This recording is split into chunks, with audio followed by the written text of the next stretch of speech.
광고해드린 대로 우리 교회가 오늘 창립 29주년 생일을 맞이했습니다. 우선 하나님께 정말 감사합니다. 모든 것이 하나님의 은혜였고 하나님께서 우리와 함께 해주셨기 때문에 오늘 이 자리가 있는 것 같습니다. 그리고 하나님께도 감사하지만 우리 성도님들께 감사하죠. 우리 성도님들의 눈물과 헌신과 기도가 없었더라면 우리가 어떻게 이 자리에 있을 수 있겠습니까? 교회를 지키고 또 남아 계신 우리 그루터기 같은 성도님들 생각하면 너무나 감사합니다. 또 우리 교회가 29년이 지나는 동안 수많은 주님의 종들이 이 교회를 거쳐갔습니다. 어쩌면 지금 동영상을 통해서 함께 예배드리고 있는 분들도 있을지도 모르겠지만 어쨌든 많은 분들이 교회를 거쳐갔습니다. 그분들의 헌신과 땀방울과 기도가 아니었더라면 우리 교회가 어떻게 창립 29주년을 맞이할 수 있겠습니까? 교회를 거쳐갔던 또 함께 신앙생활했던 모든 분들이 있었기에 그분들에게도 감사를 드립니다. 우리 교회는 완전한 교회 아닙니다. 29주년을 맞이하는 동안 제가 22년을 지금 담임 목회를 하고 있는데 저 또한 완전한 목사도 아닙니다. 우리 성도님들도 완전한 성도는 없습니다. 모두가 불완전합니다. 그런데 우리는 충분히 좋은 교회입니다. 저는 이 자부심으로 22년을 우리 교회에서 목회를 합니다. 큰 교회는 아니지만 누구를 만나든지 자랑할 수 있고 마음속에 교회를 생각하면 뿌듯한 그런 충분히 좋은 교회입니다. 비록 코비드-19으로 인해서 조금 우리 교회가 휘청거리고는 있지만 자부심을 가져도 좋을 만큼 참 좋은 교회입니다. 그런데 이런 교회로 그치는 것이 아니라 지금보다 더 좋은 교회가 우리 교회는 될 수 있습니다. 아니, 되어야 합니다. 내년이 올해보다 더 좋은 교회, 그 교회를 창립 29주년을 맞이하면서 우리의 마음에 품을 수 있는 그런 시간이 되어지기를 바랍니다. 더 좋은 교회는 저절로 되지 않습니다. 이 세상의 모든 만물이 저절로 되는 것이 무엇이 있겠습니까? 하물며 교회도 마찬가지예요. 더 좋은 교회는 저절로 되지 아니하고 만들어져야 합니다. 우리 모두가 더 좋은 교회가 될 수 있도록 해마다 더 좋아지는 교회가 될 수 있도록 우리는 교회를 최선을 다하여 만들어 가야 합니다. 그럴 때 우리 올리브교회는 하나님께서 기뻐하시고 하나님께서 원하시는 우리의 마음속에 교회 생각하면 뿌듯해질 수 있는 우리의 자랑거리가 될 수 있는 더 좋은 교회가 될 줄 믿습니다. 우리 함께 그런 교회가 될 수 있도록 만들어가는 그런 귀한 교회가 되어지기를 바랍니다. 어떤 교회가 더 좋은 교회일까요? 여러분 각자가 생각하고 품고 있는 더 좋은 교회의 모습은 어떠합니까? 우리 각자의 생각이 또 품고 있는 교회 상이 다 다를 수 있지만 오늘 사도 바울이 에베소 교회에 구원했던 말씀을 통하여서 더 좋은 교회, 우리가 가야 할, 우리 교회가 가야 할 그 방향, 그 해답을 말씀을 통해서 확인을 해보고자 합니다. 오늘 우리가 읽었던 말씀 가운데 1절을 제가 읽어드립니다. 그러므로 주 안에서 갇힌 내가 너희를 구원하노니 너희가 부르심을 받은 일에 합당하게 행하여. 여러분 지금 사도 바울은 감옥에 갇혀 있습니다. 평안할 때 이 에베소서를 쓰고 권면하는 것이 아니라 정말 자유가 없이 감옥에 갇혀서 옥중에서 서신을 보내는 그 옥중 서신 가운데 하나가 이 에베소서의 말씀입니다. 여러분 한번 생각을 해 보십시오. 힘들고 어려울 때 우리들이 가지는 관심이 무엇입니까? 힘들고 어려울 때는 관심이 나에게, 자신에게 집중되잖아요. 다른 것에 관심을 가질 수가 없습니다. 그런 마음의 여유가 생기지 않아요. 그런데 사도 바울은 감옥에 갇혀 있는 그런 힘들고 어려운 상황이었음에도 불구하고 그가 가지고 있는 관심은 바로 교회였습니다. 힘들고 어려운 그 상황 속에서 자기 자신에게 관심을 집중하는 것이 아니라 오히려 더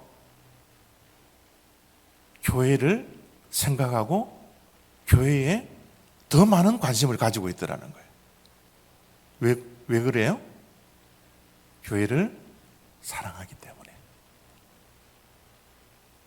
자신보다 교회를 더 사랑하기 때문에. 주님께서 핏값으로 사신 교회를 자신보다 더 사랑했기 때문에 감옥에 갇혀 있는 그 상황 속에서도 교회에게 권면하고 교회에게 관심을 가지고 있더라는 거예요. 교회에 관심을 가지면서 권면을 하는 말씀이 무엇입니까? 너희가 부르심을 받은 일에 합당하게 행하라. 합당하다라는 것은 마땅히, 당연히, 어울리게 라는 단어와 비슷한 단어일 거예요. 여러분, 우리는 내 신분에 어울리는 옷을 입어야 합니다.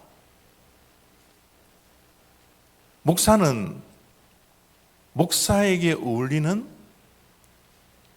옷을 입고 그 일을 해야 합니다.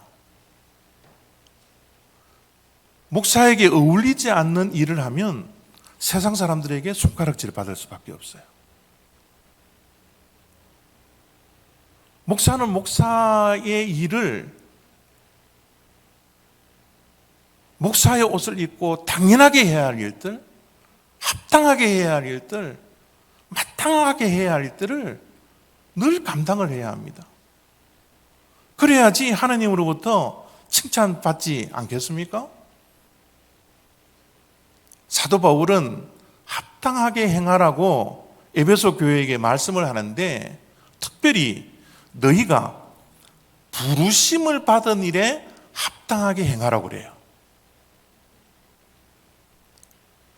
하나님이 우리를 불러주셨습니다. 우리가 우연하게 올리브교회에 출석하고 예배 드리는 것 같지만 그러지 않습니다. 하나님이 우리를 불러주셨기 때문에 우리가 이 자리에서 예배하고 함께 신앙생활 하고 있는 것이에요. 그 하나님의 부르심에 어울리는 일들을 하라는 겁니다. 하나님의 부르심에 합당한 일을 하십시오 라고 사도 바울이 권면을 하고 있습니다. 하나님은 우리를 하나님의 자녀로 먼저 부르셨어요. 우리는 하나님의 자녀로서 어울리는 일들을 해야 합니다. 하나님의 자녀이기 때문에 마땅히 해야 할 일들이 우리들에게는 있습니다. 예수쟁이가 아니었으면 이 일을 하지 않아도 되지만 이제는 예수쟁이들이기 때문에 당연히 해야 할 일들이 있습니다. 독수리는 독수리가 해야 할 일이 있고요. 닭은 닭에게 어울리는 일들이 있어요. 독수리가 닭의 일을 어울리지 않는 그 일을 한다면 더 이상 독수리가 아닙니다. 독수리는 창공을 향하여서 날개를 확 펴고 막 힘차게 날아가는 것이 독수리예요. 그런데 닭은 땅에 있는 먹이를 쪼아 먹으려고 그의 모든 시선이 땅을 향하여 있습니다. 만약 독수리가 하늘을 향하여 창공을 향하여 날지 않고 땅만 보고 먹이만 쫓는다면 독수리로서 어울리지 않는 삶을 살아가는 거죠. 우리도 하나님의 자녀로서 예수쟁이로서 마땅히 살아가야 할 일들이 있다라는 겁니다. 또한 하나님께서는 우리를 교회의 지체로 부르셨습니다. 우리 모두는 예수 그리스도의 몸된 이 교회의 지체들입니다. 지체들이기 때문에 지체로서 마땅히 합당하게 어울리는 일들을 행하라고 사도 바울은 권면을 하고 있습니다. 그러면 하나님의 부르심을 받은 교회의 지체로서 합당하게 행해야 할 일이 무엇일까요? 우리는 무엇을 해야지 하나님의 부르심에 합당한 일을 하는 우리의 맞는 옷을 입고 살아가는 주님의 몸된 교회의 지체가 될 수 있을까요? 사도 바울은 3절 속에 이렇게 말씀을 합니다. 평안에 매는 줄로 성령이 하나 되게 하신 것을 힘써 지키라. 여러분, 교회에서 정말 힘써야 할 것이 무엇일까요? 우리가 교회의 지체로서 하나님께서 우리를 부르셨는데 우리가 교회 안에서 정말 힘써야 할 것들이 여러분들이 지금 힘쓰고 있는 것이 무엇입니까? 예배요? 말씀요? 기도요? 전도요? 예, 그것에 우리가 힘써야 합니다. 그런데 사도 바울이 오늘 우리들에게 권면하는 정말 강조하는 것은 그런 것이 아닙니다. 우리가 교회에서 정말 힘써야 하는 것 가운데 하나가, 최고로 힘써야 하는 것 가운데 하나가 하나됨입니다. 하나됨을 힘써 지키라는 거예요.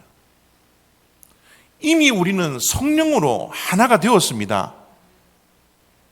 한 아버지를, 하나님 아버지를 함께 섬기는 한 형제 자매가 이미 우리들에겐 되었습니다. 우리는 하나입니다. 그 하나됨을 더욱더 힘써 지키는 것, 그것이 교회에서 우리가 정말 힘써야 하는 것이에요. 여러분, 목회자가 무엇이 가장 힘든지 아십니까? 설교가 힘들어요. 또 요즘은 제가 5분 메시지를 매일 녹음을 해서 여러분들에게 보내드리는데 5분 메시지를 녹화하고 준비하는 것도 정말 힘들거든요. 그런데 22년의 목회를 돌아보면 설교하는 것도 힘들지만 그거보다 더 힘든 게 있었어요. 그것이 뭔지 아십니까? 우리 성도님들이 하나 되게 하는 거죠.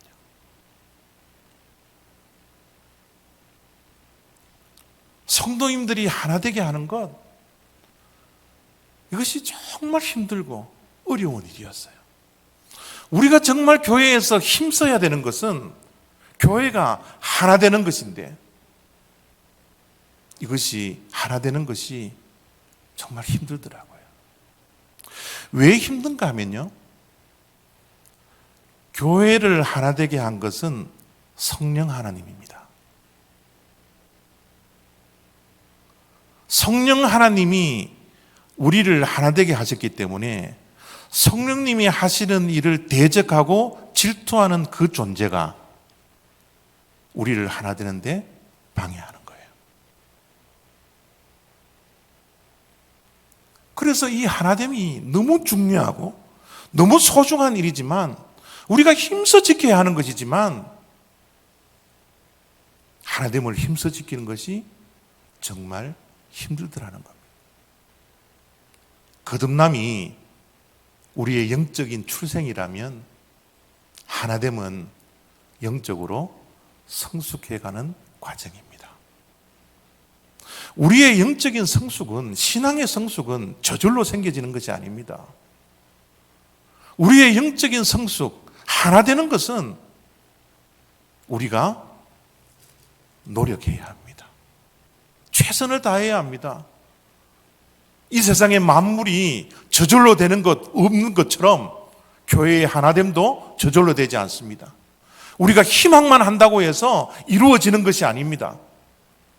우리는 수많은 방해 공작에도 불구하고 성령 하나님이 우리를 하나 되게 하셨기 때문에 성령 하나님을 의지하면서 우리는 최선을 다하여 하나됨을 지켜 나가야 하는 것이 저와 여러분들이 해야 할 일이고, 그 하나됨을 지켜나가는 것이 더 좋은 교회가 될 수 있는 비결이라는 것을 우리가 잊지 않아야 합니다. 그러면 어떻게 하면 하나됨을 힘써 지킬 수 있을까요? 사도 바울이 2절 속에 또 이렇게 하나됨을 힘써 지키는 비밀을 이렇게 말씀해 주셨습니다. 모든 겸손과 온유로 하고 오래 참음으로 사랑 가운데서 서로 용납하고. 우리가 하나됨을 힘써 지키기 위해서는 가장 먼저 겸손과 온유로 최선을 다하여 하나됨을 힘써 지켜나가야 합니다. 여러분, 겸손과 온유는 예수님의 마음이에요. 예수님께서 제자들에게 마태복음에 이렇게 말씀을 해 주셨습니다. 나는 마음이 온유하고 겸손하니 내 멍에를 들고 나에게 배우라. 예수님이 제자들에게 말씀하실 때 배우라 이렇게 강력하게 말씀한 적이 한 번도 없어요. 그런데 마태복음 11장 29절 말씀에 나에게 배우라. 그 배우는 것은 다른 것이 아니라 내가 가지고 있는 마음, 겸손과 온유를 배우라. 그렇게 예수님이 강조를 하셨습니다. 우리가 정말 배우고 교회가 하나 될 수 있도록 지켜야 하는 것은 우리의 마음속에 예수의 심장을 품는 거예요. 예수님의 마음을 품는 겁니다. 겸손과 온유. 온유에 대해서는 다음에 한번 기회가 될 때 말씀을 드리기로 하고, 오늘은 예수님께서 하셨던 이 겸손에 대해서 우리가 생각을 좀 해보기를 원합니다. 여러분, 겸손이 무엇이라고 생각하십니까? 여러분, 예수님의 겸손은 낮아짐입니다. 낮아짐. 사람들을 만나서 그냥 고개 숙이는 그 정도가 아니에요.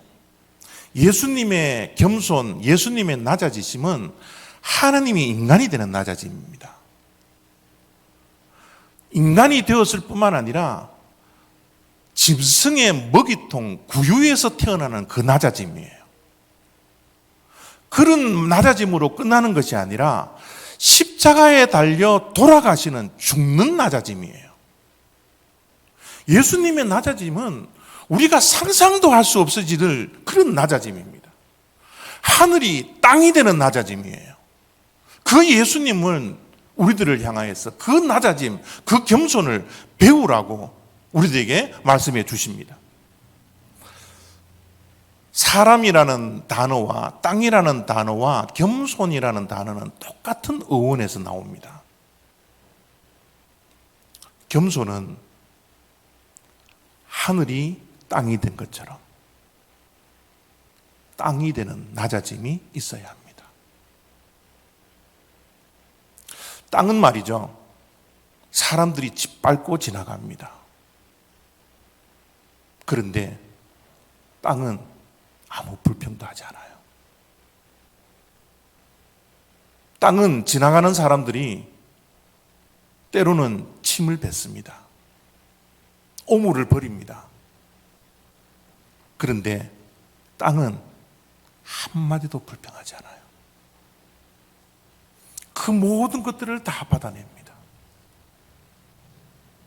예수님의 겸손이, 십자가에 돌아가심이 하늘이 땅이 되어 겪었던 것이지 않습니까? 우리가 생각하는 겸손, 사람 앞에서 고개 숙이는 그런 겸손의 정도가 아닙니다. 주님께서 배우라는 그 겸손은 우리가 땅이 되는 겁니다. 우리가 죽는 겁니다. 그 겸손을 교회에서 행할 때 우리는 성령 하나님께서 하나 되게 하신 것을 힘써 지켜나갈 수 있다는 것을 우리는 기억해야 합니다. 그런 겸손이 있을 때 우리 올리브 교회는 지금보다 더 좋은 교회가 될 줄 믿습니다. 교회가 하나됨을 힘써 지키기 위해서 오래 참아야 합니다. 한두 번 참는 게 아니라 오래 참는 겁니다. 우리가 알다시피 고린도전서 13장이 사랑장이잖아요. 그 사랑장의 13장 4절 말씀에 사랑을 가장 먼저 표현하는 것이 무엇입니까? 오래 참음이에요. 사랑은 오래 참는 겁니다. 이 오래 참음을 강조하기 위해서 사랑에 대한 데피니션을 마무리하면서 고린도전서 13장 7절 말씀에 또 이렇게 오래 참음을 강조를 합니다. 사랑은 모든 것을 참으며, 이것 참고 저것 참고 하는 그런 참음이 아닙니다. 사랑은 모든 것을 참는다라는 거예요. 한 번, 두 번, 세 번, 네 번 참는 게 아닙니다. 오래 참는 거예요. 그리고 사랑의 결론을 이렇게 냅니다. 모든 것을 견디느니라. 사랑은, 참사랑은 오래 참고 모든 것을 참고 모든 것을 견디고 모든 것을 기다리는 하나님의 그 사랑.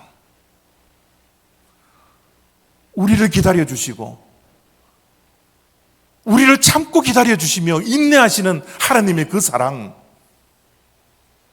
그 사랑으로 서로를 향하여서 참아줄 때, 견뎌줄 때, 인내할 때 교회가 하나 될 수 있습니다. 그렇게 말씀을 하고 있습니다. 조금 창립 기념주일에 조금 딱딱할 수 있을 것 같아서 제가 퀴즈 하나 내겠습니다. 이거는 웃자고 하는 이야기니까 너무 심각하게 받지 마십시오. 네. 형의 아내를 뭐라 그러죠? 형수, 그죠? 동생의 아내는 무슨 수입니까? 재수, 그죠? 너무 잘 알고 있습니다. 이게 다 숫자 돌림이에요. 아내는 뭐라 그래요? 나의 아내. 예? 아, 이거 아시는 분이 계시네요. 왼수입니다, 왼수. 원수도 아니고 왼수래요. 남편이나 아내는 우리가 가장 사랑해야 할 대상입니다. 그런데 서로 참지 못해서, 서로 기다려주지 못해서, 모든 것을 견디지 못해서 사랑하는 대상이 원수가 될 그런 일들이 얼마나 많습니까? 우리 교회는 모두가 다 한 형제예요. 한 자매입니다. 한 아버지 밑에서 신앙생활하는 모두가 하나 되는 형제와 자매예요. 그런데 이렇게 사랑해야 할 대상들이 서로 얼굴도 보지 못하고 서로를 미워하며 서로에게 원수라고, 그런 원수의 대상으로 신앙생활하고 교회생활할 때가 얼마나 많습니까? 우리는 끝까지 기다려야 합니다. 나에게 가시 역할을 하는 자가 내 옆에 있다 할지라도 끝까지 참아내야 합니다. 끝까지 기다려줄 때 우리 교회는 하나가 될 수 있다는 것 기억하셔야 합니다. 마지막으로 사도 바울이 권면합니다. 서로 용납하라고요. 용납이라는 단어는 받아들인다라는 거예요. 우리가 서로를 받아들일 때 좋은 점만 받아들이는 것이 아니라 나쁜 점도 받아들여야 합니다. 약점도 받아들여야 합니다. 허물도 받아들여야 합니다. 그럴 때 교회는 하나가 될 수 있습니다. 이 용납이라는 단어가 원어의 뜻은요, 담요로 덮어준다라는 뜻을 가지고 있더라고요. 그래요. 우리는 상대방의 약점과 허점과 실수들이 드러날 때마다 더 들추는 것보다 담요로 덮어주는 그런 용납함이 우리들에게 있어야 합니다. 이런 교회가 될 때 교회는 지금보다 더 좋은 교회, 충분히 더 좋은 교회가 될 줄 믿습니다. 여러분, 앞에 글자가 6입니까? 9입니까? 그래요. 우리는 보는 시각도 다르고요, 서 있는 입장도 다르고요, 모든 것이 달라요. 자기가 서 있는 것만 보고 이것이라고 주장하면 우리는 하나 되지 못합니다. 서로를 향하여서 나만 옳다라고 손가락질하면, 너는 틀렸다라고 주장하면 교회는 하나 되지 못합니다. 내가 하나 되기 위해서는 상대방에게까지 가서 상대방의 입장에서 볼 수 있는 그 노력이 우리들에게 있어야 합니다. 그럴 때 함께 6이 될 수 있고 9가 함께 9가 될 수 있는 은혜가 우리들에게 주어지는 거예요. 내 입장만 주장하지 마십시오. 나만 옳다라고 말하지 마십시오. 상대방의 입장을 이해할 수 있는 그 서로에 대한 용납함이 우리들에게 있을 때 교회가 하나 될 수 있다는 것, 이 시간 꼭 기억할 수 있는 저와 여러분 되었으면 좋겠습니다. 우리 교회 충분히 좋은 교회지만 지금보다 더 좋은 교회가 서로 용납하고 오래 참고 겸손함으로 만들어줄 수 있다는 것 꼭 기억하시는 저와 여러분 되시기를 바랍니다. 기도하겠습니다.